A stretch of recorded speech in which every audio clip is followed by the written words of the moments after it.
Good evening and welcome to the council meeting. Would my chaplain please open the meeting with a prayer? Thank you, Madam Mayor. I wonder, at the close of each day, do you think about the conversations that you've had with others? And have you ever thought, I wish I hadn't said that? Or maybe you've been encouraged by someone, by what they said to you. Words are powerful. How we speak to others can have a profound effect, for good or ill. Chapter 3 of the letter of James, the New Testament, we're given this warning that no human can tame the tongue. Out of the same mouth come praise and cursing. And elsewhere in his letter, James suggests that everyone should be quick to listen, slow to speak, and slow to become angry.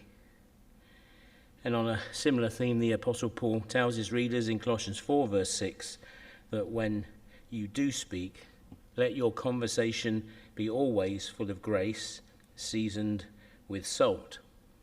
Eugene Peterson, in his Message paraphrase of that verse, puts it like this: be gracious in your speech. The goal is to bring out the best in others in a conversation, not put them down, not cut them out. Let's pray together.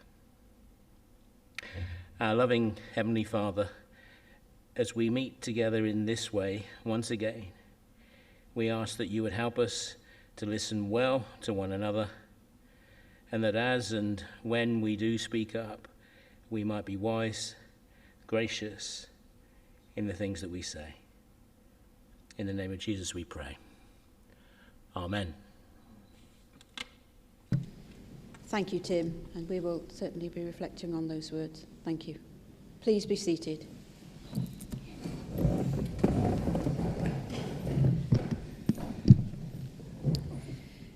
Would the Chief Executive please outline the procedure for today's meeting?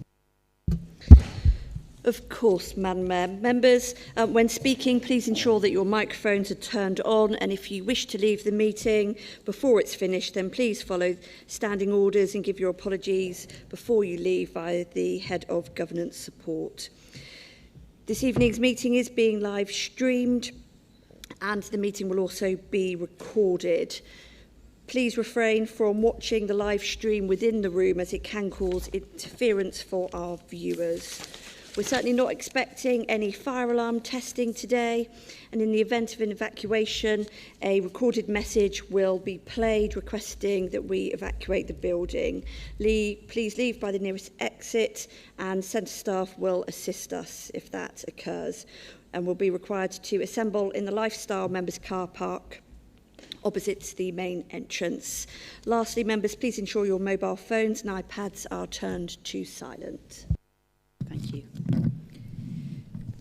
The purpose of this meeting is to deal with major issues for the well-being of Torbay and best interests of this community. At the last meeting, I advised that I would be reviewing conduct with the Chief Executive and Monitoring Officer. As Civic Mayor, I will ensure that today's agenda is dealt with efficiently. Fairness will prevail throughout the discussions, with the meeting governed by strict procedures. I expect respectful speeches from councillors along with healthy discussions. I will not tolerate inappropriate personal comments or repetition. I am concerned that behaviour hitherto has been disrespectful, and I will no longer tolerate this from any councillor. I will be taking a zero tolerance approach to ensure our meetings are conducted at a professional and business-like manner. As such, I'm making a number of changes to how I run the meeting and will ask the Chief Executive to please outline these. Of course, Madam Mayor. Members, the Civic Mayor was asked to review her approach as to when she would take points of order, points of personal explanation during the debate. And the Civic Mayor has confirmed that current practice will continue. So for those wishing to raise a point of personal explanation or a point of order, you do so by raising your hand, and the Civic Mayor will allow the member who's speaking to finish before taking these. However, in terms of when the Civic Mayor hears from you, that's how she'd like to have a slightly different approach. So for points of explanation, the Civic Mayor will ask what statement was made that you wish to provide an explanation on, and expects at that point a very succinct response to that. And then only once the Civic Mayor has confirmed that she'll permit the point will you be given the opportunity to provide in fuller detail your point of explanation. For points of order, and following the Constitution, the Civic Mayor will ask whether you're raising a point of order on either a breach of the Constitution, a breach of the law, or a significant factual inaccuracy. She'll ask that you confirm that, and she will then take the opportunity to reflect, liaising with myself or the monitoring officer as required. At that point, the Civic Mayor will determine whether she'll hear from you further, and if so, then you'll be permitted to explain further your point of order. The Civic Mayor has described how she's going to take a zero-tolerance approach. And at any point in the meeting where the Civic Mayor considers there to be disrespectful behaviour, she has decided that she will bang the gavel, at which point the meeting will in effect stop. Any stopwatch will be paused, and then the stopwatch will only restart once the behaviour has ceased. The Civic Mayor has wanted you all to know, members, that she will give warnings, but that ultimately she can choose not to hear from you further on any item, and ultimately even ask under the standing orders that you leave the meeting. Members. Thank you, Mrs. Bond. Apologies. Do we have any apologies? We do, Madam Mayor. So we have apologies from Councillor Barnby, Councillor Foster, Councillor Loxton. We also have apologies from Councillor Dart, Councillor Howgate, Councillor Hill, Councillor Manning and Councillor John Thomas. Thank you. Group leaders, do we have any additional apologies? No. I think, Madam Mayor, that's the totality of those absent today. Thank you. I will now ask the Chief Executive to request details of any declarations of interest in today's agenda. Of course, Madam Mayor. Members, we have one item on the agenda today. Has any member any non-pecuniary or disclosable pecuniary interests in this matter? Thank you. There are none, Madam Mayor. Thank you.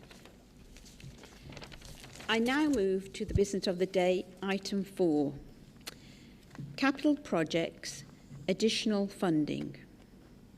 Please refer to report circulated on the 24th of October 2012. An exempt appendix is included.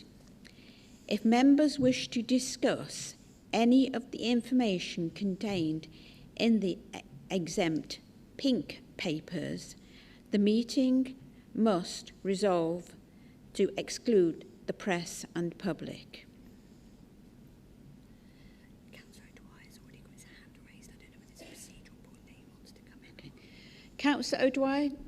Point of order, Madam Mayor. Councillor O'Dwyer, what is your point of order? Point of order is factual accuracy and potential breach of regulations and law, and some debate clarity. Thank you. Would you like to explain further then, Councillor Dwyer? Happy to, if you want to hear from me. Certainly. Looking at recommendation 2, I'm obviously staying at the public bit, looking at recommendation 2, to be funded from prudential borrowing. This borrowing cannot, unfortunately, be prudential, as it fails to meet the Prudential Code in still borrowing and investing for yield, even in this case for an incredibly negative yield. Section 53 of the Code, authorities are expected to review, amongst other things, the risk of the property and exit arrangements, and also to repay debts over the time. This, unfortunately, doesn't do that. This scheme falls outside of our investment management policy, our Treasury management policy and the investment and regeneration policies in not breaking even in the short, medium or long term. So that's one of them. As to recommendation 3, clarity is, I feel, required for the length of time that the ongoing cost of borrowing is required and over the real costs. Councillor Is an Dwyer, average may enough? I stop you there for a moment? Because you mentioned a point of clarity, and I'm not sure if that does come under a point of order. Sorry, I've used the word clarity, but I would mean regulations. I am as well, or factual accuracy. If you're happy to hear factual accuracy. I am going to stop the meeting for a moment while I seek some advice, please, just from the following Monitoring your lead. Officer and the Chief Executive.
Councillor O'Dwyer, we do not actually have a motion on the table yet. So once we have the motion on the table, we will note your comments, and obviously you will need a proposer and a seconder if you want to do a motion. But there is no motion on the table at present because I haven't got that far yet. So, Councillor O'Dwyer, if I could help, Yes, please do. Madam Mayor. So at the moment, we clearly have a report that's before Council, but this hasn't been put before the meeting as yet this evening. So the Civic Mayor was going to invite the motion to be proposed and seconded first. Councillor O'Dwyer. Okay. That's fine, go on. I will continue. The Overview Scrutiny Board reviewed the report on the 25th of October 2022. Can Councillor Cowell please put his motion to the Council? Thank you, Madam Mayor. Clearly this has been doing the rounds for several weeks now, and the particular item regarding Harbour View was deferred to enable it to go to overview and scrutiny for further scrutiny. And at that meeting 2 nights ago, they supported the recommendations that we see before us tonight. And the background to this is that in the budget setting, we allocated £4 million to be able to support particular projects, capital projects, to get over the line. Since then, the projects have rocketed in costs, and we've identified 4 key projects that are either steeped in contractual arrangements or subject to grants from the government and particularly the LEP in terms of Lymington Road and the Edgenswell enabling works. And the contract that was entered into several years ago following the decision of the investment board that then existed, and a decision taken in July 2018 to proceed with the development of the hotel now known as Harbour View. So that is the main challenge for the council and the main area of debate and discussion tonight. And clearly we need to be careful that if we go into certain elements of detail, we'd have to consider going into part 2, but hopefully we can avoid that tonight in the interest of engaging with our community. So the Harbour View project was beset with some issues in the early days when South West Water challenged the design, and that led to a significant delay and slight redesign and increase in cost at that point. Then, of course, Midas were appointed as a contractor, and we all know what happened with Midas. They impacted several capital projects, both in the public and private sector, particularly in the southwest region. So that led to further delays. Against that, we've had the backdrop of the economic challenges created for a whole host of reasons, and we could argue what those base reasons are, but the facts are building costs have rocketed in the last 12-18 months. This has led to the revised cost of the Harbour View project. But on top of that, we've had the increased costs in our other capital projects where there's grant associated. So I've named 2 of those projects, and the other one is the development of the retail store, the Wicks, at the Edgenswell site. So the recommendation is that those projects, the 3 projects, are subject to a decision between the Section 151 officer, Mr. Phillips, and a newly established Cabinet Capital Contingency Working Party, specifically to look at those 3 projects. And the 4th project, i.e. Harbour View, would be a subject of a council decision tonight. So these are the recommendations that we're moving. As I say, they have been through scrutiny, and I would hope that we would be in a position to be able to progress. It's an unfortunate situation that we find ourselves in. It's not uncommon with these capital projects around the country. It's not unique to Torbay, but we do have a key site that is offering investment into tourism.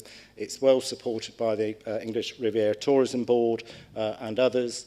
And the last thing we would want is to see a site there basically laying stagnating and being mothballed. I don't see a position any time in the future that costs are magically going to come down.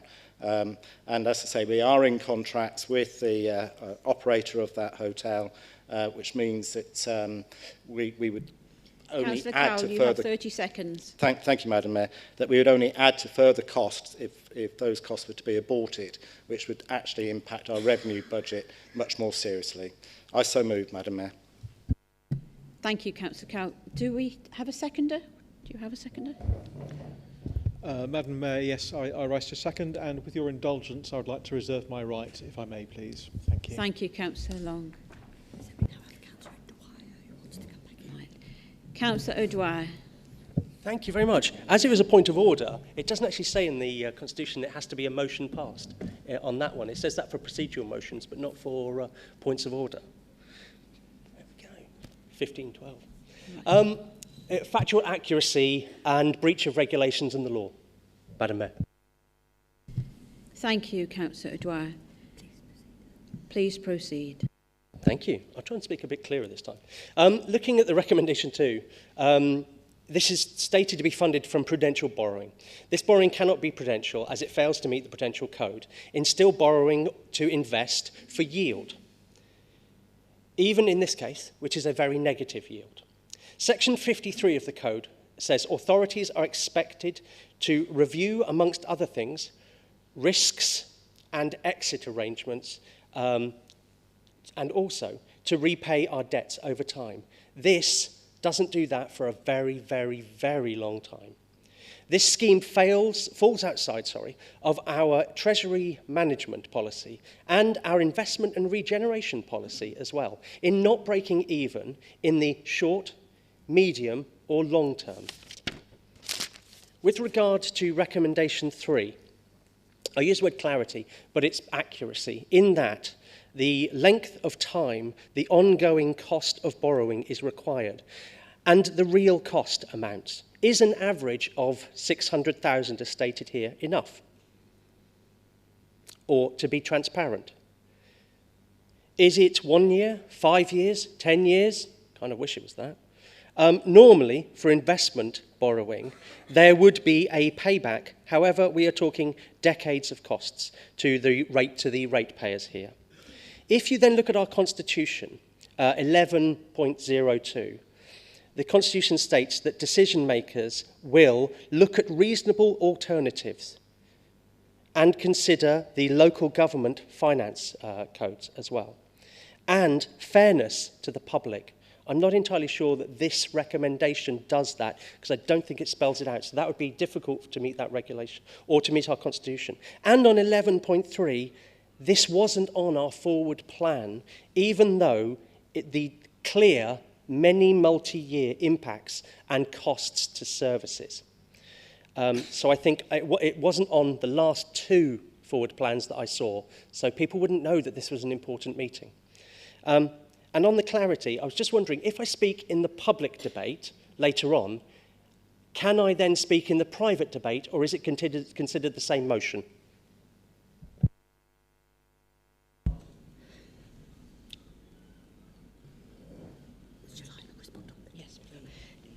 Apologies, Councillor O'Dwyer, I was just conferring with the Civic Mayor.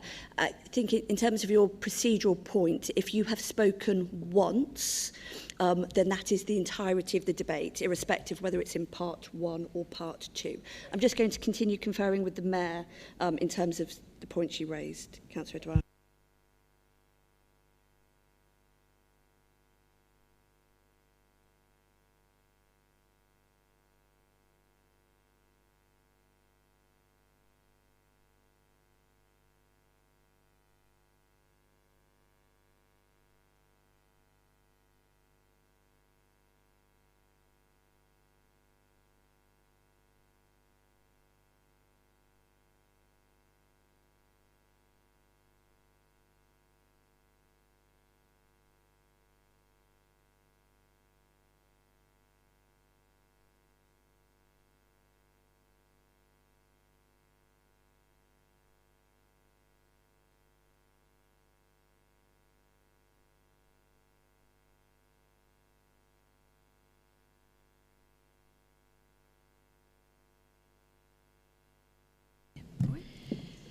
Members, we're going to take a short break while I speak and take some advice from the Deputy 151 officer here. Thank you. Members, The Chief Executive has spoken to the 151 officer, and I'll ask Mrs Bond now to explain the situation. Thank you, Mrs Bond. Of course, Madam Mayor.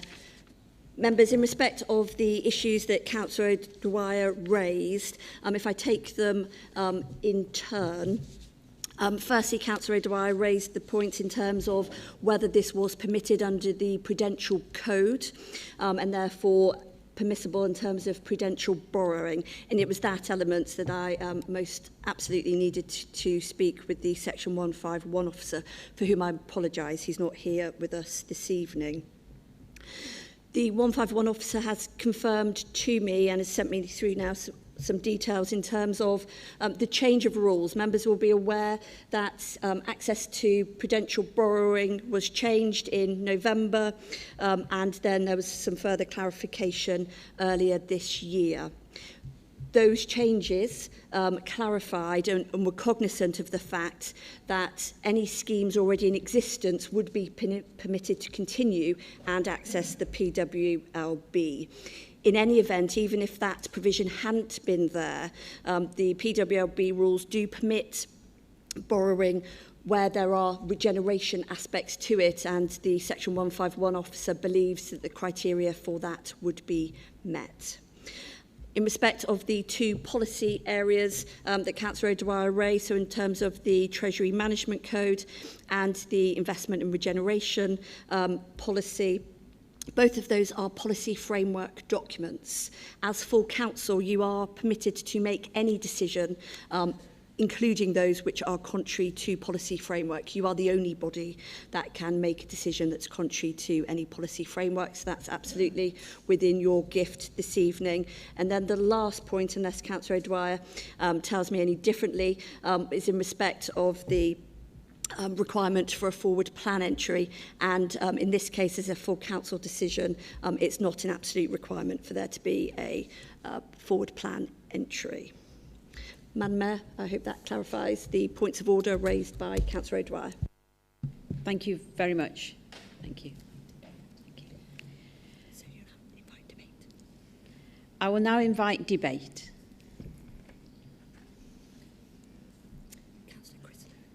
Councillor Chris Lewis, please come in. I thought I'd better speak, otherwise it's... Thank you, Madam Mayor. Councillor Cowell quite rightly says we've had a number of meetings on this subject. We had overview and scrutiny. I think to point out that it did go through overview and scrutiny, but members on this side actually voted against it. So although overview scrutiny, those members who are part of the partnership voted for it, we voted against it. We voted against it because it's an awful lot of money, 6.6 million. It's an awful lot of money out of revenue, 600,000 every year for a very long time, with no details of what's going to have to be cut to raise that 600. I also brought up at the overview and scrutiny meeting that I was surprised that no senior officer or Councillor Darling had actually met with the owners of the hotel group. If it was my money, my first port of call would be to the hotel group and seeing if a deal can be made. This is an awful lot of money, and certainly I'm sure that if it was our money, that would be the first port of call to say, can we do a deal on the rent? Can we do a deal on the length of time? Some deal could be made.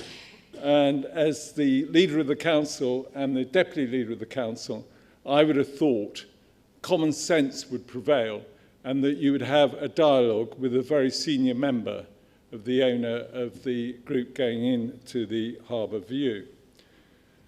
As you know, nearly 4 years ago, when we first became the opposition, we did put forward that we would like to engage with the partnership and have a panel that looked at all investments going forward, both those historic investments and those that might come up during this 4 years. That was turned down on a basis that it wasn't a committee system, although, of course, we did then end up with a committee system in so much that we have a health overview and scrutiny board, we have a children's overview and scrutiny board, we have a transport and parking working party. I could go on, but I won't. So there's history. We may not have a committee system, we may have a cabinet system, but certainly the partnership like their working parties and panels. So I would have thought, with the amount of millions that this partnership are now spending, that it would be a good idea to have a cross-party panel. But again, my views were turned down at overview and scrutiny. We had a couple of good tries at getting a panel to do that. You did set up a working party for the two items, which I think cover 1.5 million, but not the other millions that we have invested. So my last plea, Madam Mayor, is that before you sign on the dotted line, can you please have a word with the owner of the group at a very high level? It was mentioned at overview and scrutiny. This is happening all over the country. And it is. You know, we're not isolated. But I'm sure other councillors, other people are talking to those people who are in the same boat. You know, it's difficult times for all. But don't sign on the dotted line until you've had that conversation. Once you've had that conversation, you come back. And to be honest with you, that was the request from overview and scrutiny 10 days ago, whenever it was, that you would go away and have that conversation. Here we are now with a overview and scrutiny a couple of days ago and this delayed council meeting, but still those facts are not put before us. Thank you very much, Madam Mayor. Thank you, Councillor Lewis. Councillor David Thomas. Feel free to remain seated, Councillor Thomas. Thank you very much indeed, Madam Mayor, and I appreciate the opportunity for not standing this evening. It is somewhat disappointing that it was only 2 weeks ago we had a whole series of questions, and I thank the administration for delaying by 2 weeks to hopefully provide us with the answers to some of those questions. But we sit here this evening and that main question about have you had a conversation with the company taking over this scheme, and unfortunately the answer comes back as no, we haven't. And that is really somewhat surprising, having that 2 week break to hopefully try and resolve some of these situations. Torbay is not... Councillor Thomas, we have heard from Councillor Lewis that point. Are you going over the same point, or do you have a new point? I didn't... I believed I had new points, but okay, I got to hold it there if that's... If you have a new point, do carry on, but it seemed from where I'm sitting that you were saying the same thing, but do carry on. No problem at all. I cannot believe this evening that basically we are going to be accepting that an average of £600,000 per annum is going to be stripped out of our revenue account ongoing. There are times when we're faced with things that we have no control over whatsoever. However, not wanting to have a conversation, not wanting to be able to say, look, this is actually where we are, and is there a deal to be done? But, we've heard this evening, 2 weeks have gone by and none of that has happened. We cannot support this evening. We cannot support £600,000 coming out of our revenue stream. That's £600,000 worth of services, £600,000 worth of products that our residents would be ordinarily looking for. And this evening, it almost seems to be some kind of vanity that we won't have the conversation, but we are happy to hear this evening to sit, put our hands up and push through £600,000 of our own free volition that we won't spend next year. Now, the reality is we are in a cost of living crisis. We don't know what's coming down the line, in as much as how much may we have to save anyway from our revenue account. But whatever it is that we have to save, we're basically saying tonight we'd like to add in to that another £600,000. And don't forget, that is an average of 600, and which average means it goes up, it goes down. And, you know, is this for a year? Is this for 3 years, 5 years, 10 years? Members opposite and behind me have read the papers. They know that length of time, and none of us will see the end of it. And therefore, we cannot support it. Thank you, Madam Mayor.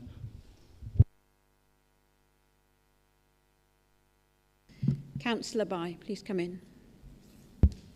Well, thank you, Madam Mayor. And please, I'm delighted this is in public session. I'm very, very pleased that the community can hear the debate and hear our concerns. And absolutely, as you know, I won't go into private business. As ever, I struggle with ModGov, and my block of flats was hit by lightning at the weekend. So I've got no internet to actually go into the ModGov. So nothing I'm going to say is in the private domain. I rely on the dear old Herald Express to find out what's going on, and the facts there are in the public domain, and they're pretty clear and they're pretty stark. We're going in deeper and deeper into debt. We all want to see the regeneration of the Bay.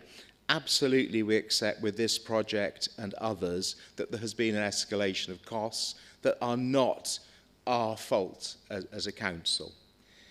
But it seems to me so sad that members with experience of regeneration and experience of finance and business have been left out.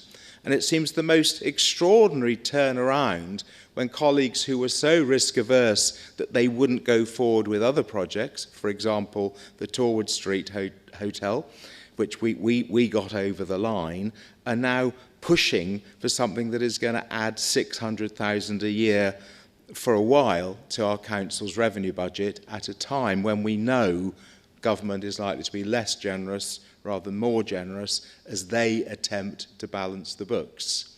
We must balance our books. Taking on this level of debt seems to me, without the strongest business case, and there isn't a strong business case, to take on this level of debt at higher interest rates at this time is not prudent. We've been given lots and lots of money, unlocked by councillors going up to Westminster, the chairman of the Strategic Partnership going to Westminster, and our own MP. Hugely favourable sums of money for the Torquay Town deal, absolutely in the region of 20 million. It seems to me that there needs to be a fundamental reappraisal of our regeneration projects in the context of escalating costs, so that we see if it is possible to reallocate some of the money that has been put to other projects that now seem extremely unlikely to go ahead, could go into this rather than borrowing money. We're getting ourselves in too deep. Of course, we all want to see this complete. There'll be benefit for our local economy. I'll be very pleased to see access again to that large car park. But taking £600,000 a year out of the revenue account on such a long period of time, I think a lot of members of the community would be very, very upset indeed when they have to endure cuts to services right across the Bay for this one project in Torquay. I'm so pleased that we've been able to pause this, to have briefings, to listen to our officers, to have professional advice, all of which should have been presented 2 or 3 weeks ago, but it took this group, this side of the council chamber, to bring this period of contemplation so that we could find out the facts. But the arguments don't stand up. We've got to cut our coat according to our cloth, otherwise we'll have the same problems as other councils have experienced, and the same issues that a few weeks ago it looked nationally that we're going to have to endure. Taking on this level of debt to see this project through does not make sense. It can be financed in different ways. It could be financed from rejigging the town deal money or from the sale of assets. Thank you, Madam Chairman. Madam Mayor, rather. Thank you, Madam Mayor. Thank you, Councillor Bai. Councillor O'Dwyer, please. Thank you very much. This sum, it is an average of 600, which clearly denotes that this isn't the highest amount of monies that will be taken from services for several years. This will reduce monies for future generations, and that's the kind of term we're talking about here, generations, with limited payback and benefits. So what services will you cut? What services could 600,000 pay for? Often, Councillor Darling has bemoaned cuts before by government, and those things have happened. And they will in periods of austerity or in periods of boom, in periods of bust. That's just what happens in the real world. We all understand that, and I know you do, really. If it wasn't political, you would totally understand it and be on the other side and saying exactly the same things. But you are now doing this and taking 600,000 out of your own budget for next year. Sorry, not next year, but for future years. And that's only an average, as I've said. It could be a lot more. I may have seen the figures, but we can't talk about that. We have not really investigated other options in the last 2 weeks. There was one figure in the papers, which obviously I'm not going to talk about, but I don't think that's really investigating alternatives options. And I still feel that whilst we can borrow from PWLB, as indicated by the Section 151 officer, there is still an issue with the Prudential Code, potentially, in that it does say you have to investigate alternative options and potential sales and potential asset disposals, or the term is abortive costs. And those are things. If we did have an abortive cost, we'd still be in a better position with those abortive costs than we would be in future years, many future years. We have clearly driven headfirst down a narrowing alley with no way to turn around. But I'm asking you to consider it, to consider turning around. To approve recommendation 1, that's okay. The reason for that is that there are public grants involved, and we don't necessarily wish to pay them back, and we are match funding and producing things that will produce longer-term benefits. This, however, doesn't meet those requirements. Recommendation 2, I would seriously consider removing, which would have a subsequent knock-on on option 3. I'm not going to delay everyone's night and say that I would propose that as a new motion. However, if someone else was to, I would be very willing to second it. But I don't want to take up all your time. If there is absolutely no hope whatsoever that you will not spend 6.6 million on that project, 8 million across other borrowings, and leave the council in a worse position. I would like to know what services you intend to cut. Just adding 600,000 to a budget sounds so simple. Yep, just put 600,000 onto next year's budget, and the following year, and the following year, and the following year, and the following year. But actually, what does that mean in reality? That means cuts. That means cuts to services. So I would be interested to know what you intend to cut to fund this single small hotel. I said, yes, we can borrow things. And we can borrow the money, but I still think there are issues along should we borrow that money. Is that the right thing to do for our customers, our clients, and our residents? I'm not entirely sure it is. But there are not enough of us, maybe, that think that. So please carry on with the vote. Thank you, Councillor O'Dwyer. Councillor Barron, please. Thank you, Madam Mayor. And I'd like to start off by saying my following comments are going to be said with regret, not anger. And I'd really have reservations that this project, everybody wants to see it completed. No one wants to see it left as a building site. Many people of the public have said to me, what's going on there? We haven't seen any work on there for ages. We need to get on with it. And so regretfully, my view is that always going to be get it done at any cost? And what has been expressed tonight is that this additional cost is going to be with us for a very, very long time. Actually, not with us, but with future generations. They're talking about in the future when we'll all be gone. And you might be still here. Okay, fair enough. But however, as I'm often reminded, I'm not from these parts. I'm a blow-in, as they call it. And I've often been mentioned about other projects around the bay which have been described as white elephants. Oh, Councillor so-and-so in the past, it was his pet project and he carried on regardless and he delivered it. And oh, God forbid, we're still stuck with this. We're still paying for it. So that is where my reservations are about this. What are we signing up for? And as has been indicated, we will be paying this for this future years. My second point, you seem to be gesturing to me, so you think perhaps I'm repeating myself and you're going to stop me. So I'll move on. Councillor Barron, it was just your language, please. Please remember we are in a, we are in a public-facing public, maybe watching us. And we want to be professional. Thank you. I did not wish to offend anyone, so my apologies for that. Absolutely. And my second point is, and you've thrown me now. My second point is that we have had a meeting where we have been reassured, because I asked this question: is this it? If we're putting more money in it today, will you be coming back to us again? And how far do we carry on giving more? And oops, there we go. I was reassured that this is it. We've spoken to the developer, and this is the final amount. But I'm guessing we've probably told that previously on other occasions on other projects. So I have serious reservations tonight. Our side obviously is going to say that. I know the public want it completed. We're all as frustrated.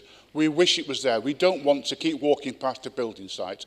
But there has to be a point where you say, at what point do you stop throwing good money after bad? And that is my reservations. Thank you, Madam Mayor. Thank you, Councillor Barron. As we've got no more debate, I'll go back to Councillor Steve Darling. Oh, sorry, Councillor Steve Darling. Thank you. Thank you, Madam Mayor. And I have grave concerns about the points being made and by members opposite. I would particularly question how one of my colleagues opposite was suggesting the experts were on that side of the room when it was when they were under control, they signed the dotted line with Midas. I've got a very well-known hotelier who told me he wouldn't have Midas put up a garden shed for him because it was known all about that. So if the experts were there on the other side, why did that majority Conservative group sign up to this? I am absolutely appalled at the comments being made by colleagues opposite about the cuts. And it is because, of course, Torbay Council have faced hundreds of thousands of cuts thanks to a Conservative government. We are looking at a £96 million gap in our budget this year compared to what we used to get when Councillor Bye was the elected mayor in our funding from central government, and it has mostly been a Conservative government throughout that period. So please don't talk about cuts, because you have campaigned for the party who has continued austerity much longer than it needed to be. I am just incredulous, Madam Mayor, as to the risks that colleagues opposite, when they have been told about some of their proposals, that it is actually putting our community at risk, some of the proposals that have been said, but because we're in public, we can't quite go into why it would be extremely irresponsible for our community to do what some of them have suggested. So I'm just relieved that the adults in the House are on this side. You get elected to serve your community and to make difficult decisions, and therefore we need to do that. Councillor Darling, please, would you watch your language, please? I will sit down, thank you. Thank you.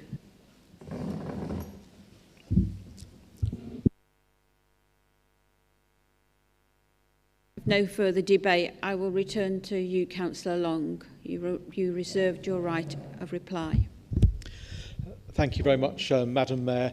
And the harbour project was agreed in July 2018, yes, check the date, 2018, by the then Investment Committee, where we benefited from all the expert financial advice that we're told that the other side have, and look where we've got to now. And of course, this project was crucial then for the transformation strategy of Torquay's town centre, and that still stands.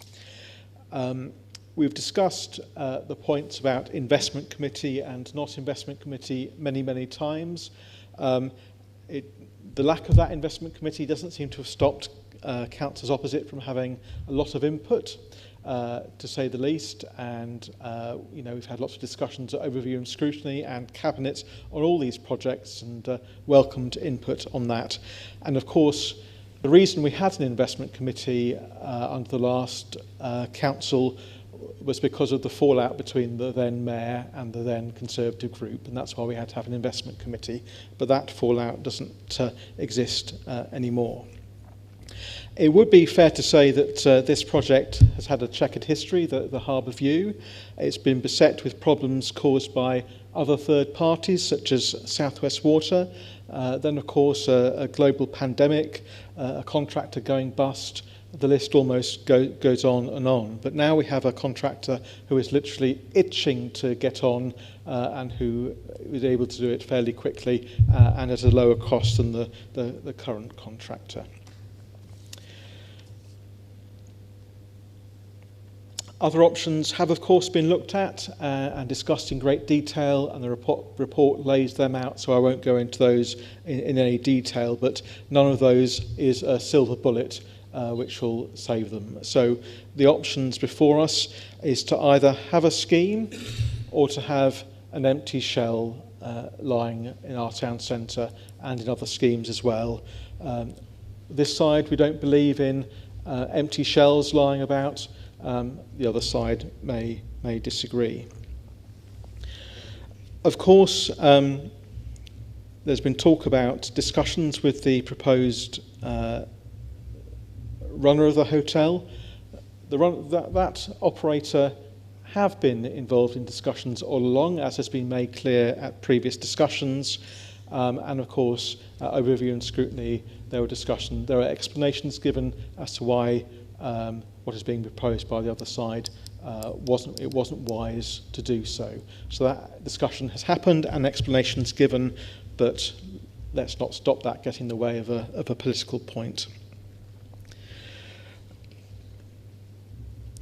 And of course, as Councillor Darling mentioned, we've had lots of discussions and scare stories about cuts, which I find particularly galling, and I'll watch my language, Madam Mayor, when we've had a recent government from the other side who within 44 days completely trashed the economy and sent interest rates rocketing and the pound falling, and the then Prime Minister was of course cheerleaded, if that's the right word, by the MP for Torbay. So I don't think this side will have lectures from the other side about bad economic figures. And of course the other thing just to say on a positive note is that this project, we passed as a council the destination management plan only weeks ago, less than that. And this scheme actually ties into that plan very much so in terms of quality accommodation, jobs, all year round tourism jobs and venues, and that ties into that. So if we want to be able to offer people jobs in tourism all year round, then we need to progress with this scheme. We're in favour of these regeneration projects, and I would urge my colleagues to vote in favour. Thank you. Thank you, Councillor Long. Councillor Cowell, please. Thank you, Madam Mayor. And I was sat here incredulous, listening to the tales of potential woe for £600,000 worth of the revenue impact on our budget. And Councillor Darling has already alluded to the 96 million less we get now than back in the former mayor's era. and that's over £600 million lost to Torbay's revenue budget over that period of time. I've just done a quick calculation. That £96 million is actually 160,000 times 600. So that is the level of loss and impact to our revenue budget. And over the years, because of the creativity and the way in which, in particular, this administration has worked collaboratively with our partners and developed those strengthening relationships, whether it's through the Food Alliance, the Youth Trust, or whatever at the CDT, we have actually started delivering services in new and innovative, creative ways, not just slashed the budgets and slash and burn, which happened in previous years. In terms of the discussions about have we spoken to the operator, the challenge is the nature of the contract that was signed before May 2019 when this administration assumed office means that those would lead to potential abortive costs. And if those abortive costs were to occur, there would be an immediate impact of multi-millions of pounds onto our revenue account. That £600,000 would pale into insignificance. The reason and the benefit of that hotel when it was first approved 4 years ago, and subsequently when additional money had to be put in after the delays created because of the issues with the sewer, is because of all the economic benefits, the business rates benefits, the 120 rooms being added to the bed nights in Torbay, the right kind of accommodation, the employment, both in construction and in terms of operating the hotel. Those arguments still maintain. The reality is that we're in this position because of those escalating costs that Councillor Long alluded to through external forces, and indeed our friend opposite also referred to those global conditions. So we are in a position that we need to sign a contract with our preferred contractor effectively tomorrow morning. If we delay, and that would lead to further escalations in costs. That contractor is ready to be on site next month, and with earnest construction, and to get that car park access back with a completion date of, I think it's November next year, in fact maybe a bit earlier than that, because they are going to deliver a quicker speed. So the good news is that the operator is also absolutely committed to the project. They've had ample opportunities if they wanted to walk away to have walked away, and they haven't, because they're committed to Torbay in the same way as I'd like to think all of us in this room are, maybe some in different ways. So I'm absolutely happy to support the recommendation as published, and would urge all colleagues to support the investment and regeneration of Torquay and Torbay. Thank you, Madam Mayor. Thank you, Councillor Cow. I will now take the vote. All those in favour?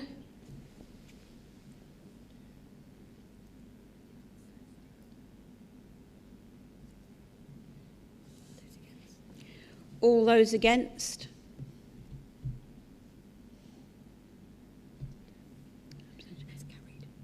Do we have any abstentions? No abstentions. Yeah.